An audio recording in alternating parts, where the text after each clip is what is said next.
Bwana Yesu asifiwe. Bwana Yesu asifiwe sana wapendwa.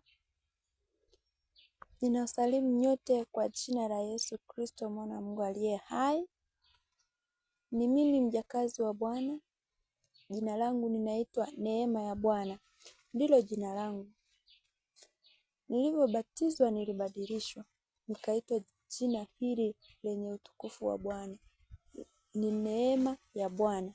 Bwana Yesu asifiwe sana. Nina ujumbe mahali hapa Bwana Yesu alionipa. Lakini kabla tujaendelea na ujumbe, tumshukuru Bwana Yesu. Bwana Yesu, tunakushukuru kwa sababu wewe unatupenda. Litukuzwe jina lako. Tazama sasa tunapokwenda kusikia ujumbe wako, naomba neema yako itufunike. Ututakase usikie Bwana kama upendavyo. Roho Mtakatifu, ninaomba utumie kinywa changu, mimi chombo chako, mimi mjakazi wako, unitumie kama upendavyo Roho Mtakatifu.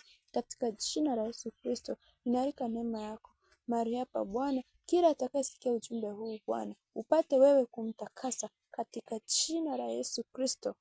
Amen. Amen. Basi, tuendelee na ujumbe wetu. Ilikuwa ni tarehe 11 mwezi wa 12 mwaka huu 2025. Ilikuwa tuko kwenye maombi nyumbani saa 3. Tukiendelea na maombi ya rehema ya utakaso. Nilikuwa kwenye maombi, sote nyumbani tulikuwa kwenye maombi. Nilipokuwa mimi nimepiga magoti kwenye meza hapa, nikachukuliwa kiroho. Nikapelekwa mpaka sehemu ya moto. Moto mkali. Nilipelekwa jehanamu. Moto mkali sana wapendwa. Kule moto mkali. Nikaona Bwana Yesu akaniambia, ingia humo ndani. Nikasema, Bwana Yesu, tazama kuna moto. Akasema, ndio, ingia humo. Akasema, kuna unguza. Naogopa, watu wanalia. Watu wanaomba hata sekunde.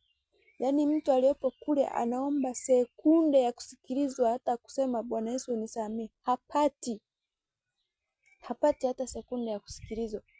Akawa ananiambia, ingia humo angalie watu wanavyoteseka. Tena Bwana Yesu akiwa na uchungu mkubwa. Nikasema, Bwana Yesu, mimi ninaogopa. Siwezi kuingia humo, nitaungua. Akasema, ingia, usiogope, ingia.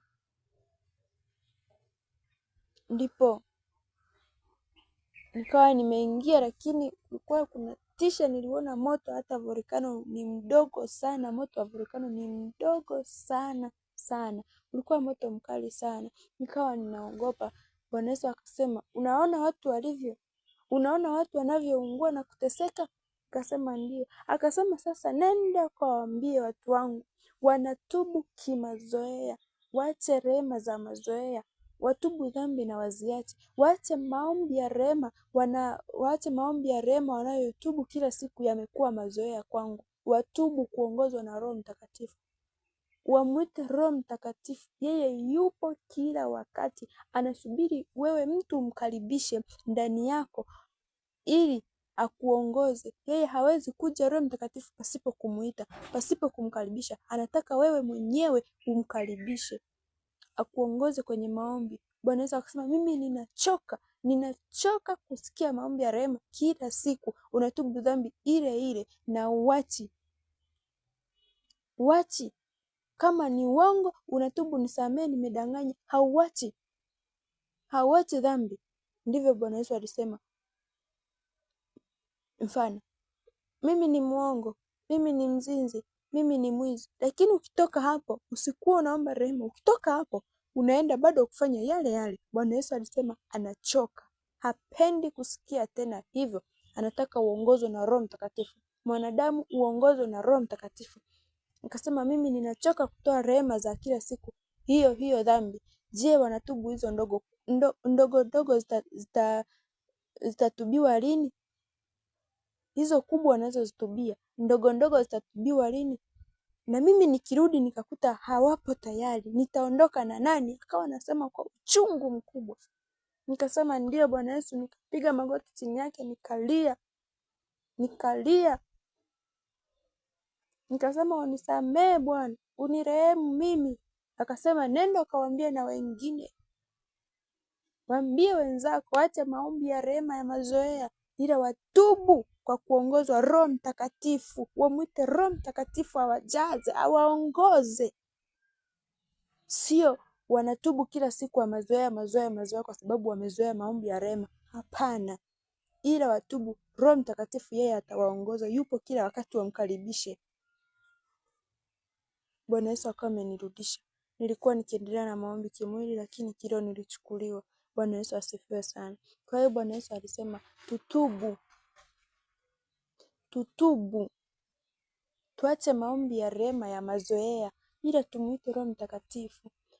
Anatusikia na yeye anatuongoza kwenye maombi kwenda mbele za Bwana. Tutubu kufuatana na Roho Mtakatifu anavyokuongoza. Utubu kadiri Roho Mtakatifu atakavyokuongoza, sio wewe mazoea, ila Roho Mtakatifu akuongoze. Umuite kabla hujaanza maombi. Bwana Yesu asifiwe sana.